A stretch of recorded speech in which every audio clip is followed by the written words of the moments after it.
Welcome to Cancer Speak, the official podcast of Cancer, a journal of the American Cancer Society. Cancer Speak is here to bring the best of science to the broadest of the audience, offering the latest research, real-life stories, and expert perspectives from the field of oncology. We're continuing our four-part series featuring a conversation between members of the American Cancer Society National Navigation Roundtable to discuss their perspectives on patient navigation and cancer care. This episode marks part 3 of that discussion. Topics explored in today's conversation are also covered in a free-to-read supplement to Cancer entitled A Decade Later, The State of Patient Navigation in Cancer. All 13 articles from the supplement are available to read at canceronlinejournal.com. I'd like to turn it back a little bit about the patient perspective, and I'm going to open it to our panelists. And I'm going to start with actually Heather, and then hear from Sharon, and then open it to others as well. But to all of you, do all patients have access to patient navigation? If not, what can be done to expand that? So Heather from the American Cancer Society, I don't have one single question targeted to you. So I'd love to open as our panelist of experts. And Heather, open to you. Do all patients have access to patient navigation? And if not, what do you think can be done to to expand that work? And I know ACS has had some great thinking in this area. So Heather? Sure. No, all patients do not have access to patient navigation, and it's really a disservice to patients because they have, there's so much potential for poor outcomes without patient navigation.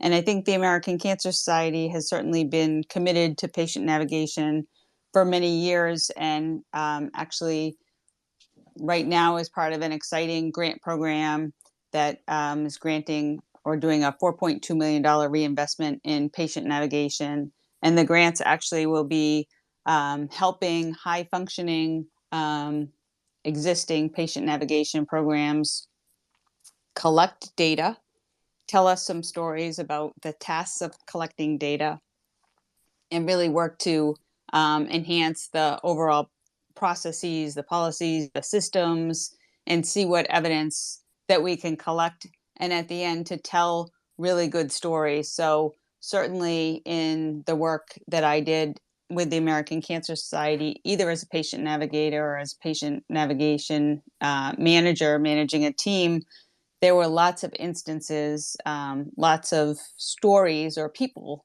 that have stayed with me in my heart who I know never would have completed treatment without the kindness and connections that they made through their patient navigators who really worked tirelessly to help them overcome obstacles to care. Excellent. Thank you. And I do think that commitment, I think as we're continuing to think about sustainability, the work from ACS, I know CDC has funded a lot of work, a lot of state, national initiatives, even NCI research has really helped keep a lot of the work afloat in terms of access to care. So this is fantastic. And I thank you for that renewed infusion of dollars and resources throughout the country for that great work. Let me ask another panelist or two to share, and then I'd like to open it up for a couple other questions. So let's get one or two other folks in terms of access to patient navigation. Anyone else want to chime in for patient population in your experience or observations? Well, it was great that, it's quite evident that not everybody have access to patient navigation. But not only that, I always think about where in the cancer continuum do they have access to patient navigation. That's really important as well. As I think about the conversation I had with Dr. Freeman, him being a breast surgeon, he said that all the women he was seeing, not all of them, but a lot of them, when they came to him, they was in late stage diagnosis, which he felt that all the surgical skills he had really could not help them. So I think it's really important to see where in the cancer continuum are we having patients having access to patient navigation services.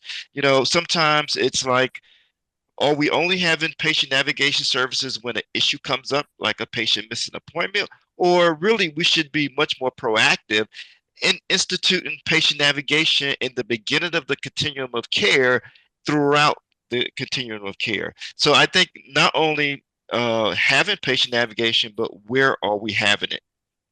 Thank you. Excellent. I'd like to actually talk a little bit about the role of navigators, and I think this is an amazing factoid. that job postings for patient navigators tripled between 2010 and 2015. And we see navigation continuing to grow as a workforce, as a specific job post, a job description. Why do we think that is? And I'm going to just open it up to first who comes to the mic. So it's a race to the mic. But what do we think about this expansion, explosion, even in that 5-year interval, which I think is even, I know even in my experience in Colorado, we've actually seen the same uptake in terms of looking at navigator positions grow even in the last couple of years. Who wants to take that? Andy, this is Sharon Gentry. I just like to take that from the point that when I was actively navigating and starting the first navigation program in North Carolina, I had a visionary as a leader, and she wanted to see how she could collect. And this is where we had the metrics and a lot of the basic information we have right now. She wanted to collect to see how navigation was making a difference so they could continue to pay our salaries, all about sustainability, right? So what she actually did was she went to our pathology department and she looked at the people, and this was around breast cancer at that time, who were leaving our cancer center to go out for a second opinion. She took this on herself as an administrator, and when they come back into our system, she contacted them and she asked them a very open-ended question, acknowledging their desire for a second opinion, which we all support. But she said, I'm just curious why you came back into our system for care after leaving for a second opinion. And if they said the word navigation, patient navigation, or mentioned the name of the navigator, she captured that. And when she captured that, she went further and she kept their names, and she looked 3 months, 6 months, a year, 2 years down and saw how much money these patients had brought into the system. So she was able pretty much to show administration that patient navigation made a difference from the patient viewpoint by having that support. And I agree with what they said. We navigated everyone, but we navigated everyone to different degrees. But that was captured to the point of where we brought roughly in $500,000 within a year to our system, which allowed us to hire other navigators and show their value. And again, all that information was taken right up to the chain of command to say that navigation does make a difference. So I think, again, it's that capturing the numbers or capturing the data that just really fits your system and what works.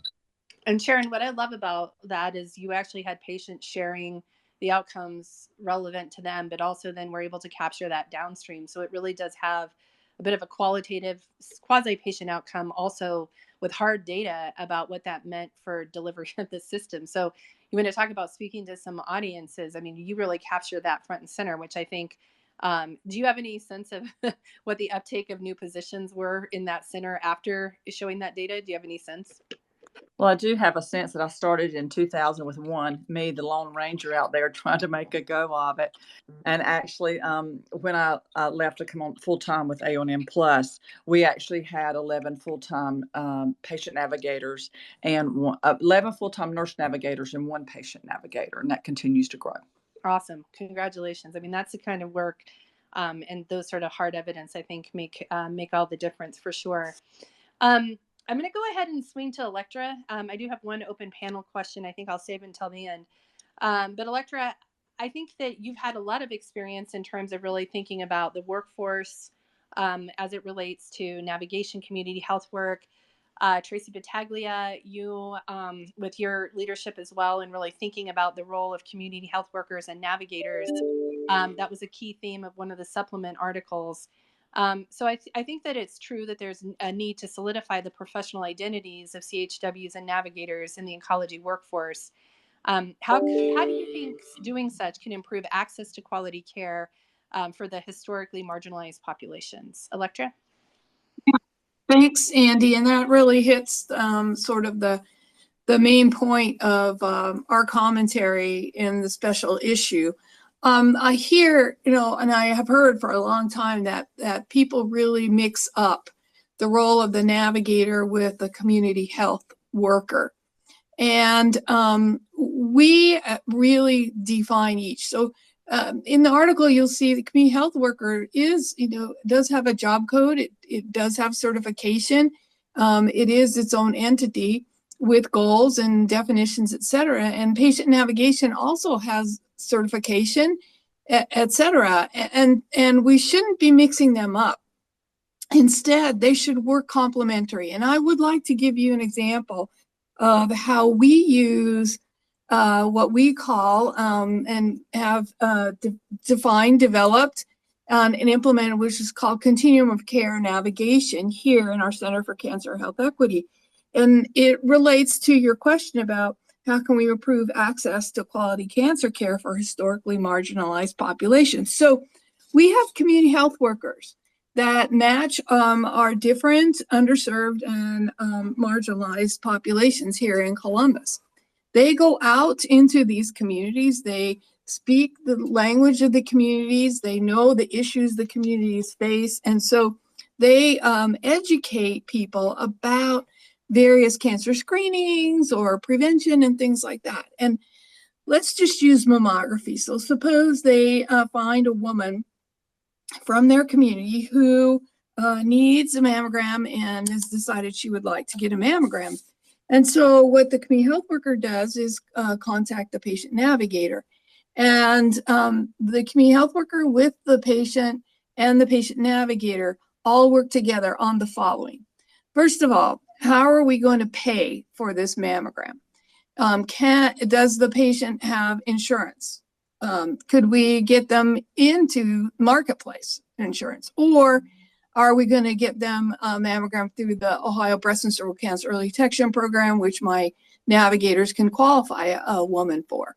If not, if all of those fail, then we will pay for it at the James Cancer Hospital. Okay, how do you pay for it? Where is she going to get the mammogram? Is there a freestanding facility that she wants to go to or can go to? Or would she like to make an appointment for the mammogram van, which we have scheduled some all throughout the year at different locations in different regions in our state, including the Appalachian region, where 7 counties have no mammography facility. So once we establish that, then the navigator does or the usual job. What are your barriers to get there? Can you get there? Do you have transportation? Do you need childcare? Let's see how we can help you get there. Once they set all that up, then the community health worker will reinforce, but of course the navigator will contact the woman before to remind her to go. And usually our navigator and community health worker are on that scheduled mammogram van to greet the woman, calm her, give her, any information she needs. And if there's an abnormal, the navigator will continue to follow the woman so she follows up on all of her appointments, even if there's a cancer diagnosed into survivorship, in close contact with the community health worker. And that has really, really, really worked well. And, we don't have all day, but I could tell you lots of stories about how we have really touched individual people and, gotten them in for screening, had colon polyps, for example, removed, which we know prevents a cancer, et cetera. And it just works very well, continues to build our trust in the community and continues to provide quality cancer care for our underserved populations.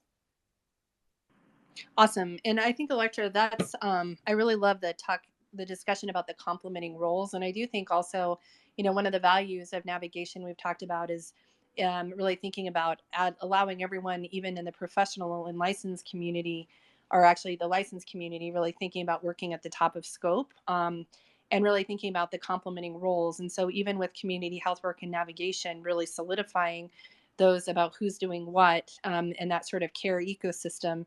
I think a brilliant example, as well as really thinking about how do we really grow both fields to sustain. Beautiful examples, and I love the work, and I really loved as a supplement talked on that, especially with the National Association of Community Health Workers, Carl Rush, Denise Smith, and others who weighed in on the topic. So thank you for all of your leadership in that work. Thank you for joining us today on Cancer Speak. This episode of Cancer Speak is brought to you by the American Cancer Society Journal's editorial team. Be sure to follow Cancer on Twitter and follow the American Cancer Society journals on LinkedIn. Remember to subscribe to Cancer Speak so you never miss an episode, and please share this podcast with others who may also find it valuable. Until next time, this is Cancer Speak, the podcast of the journal Cancer, signing off.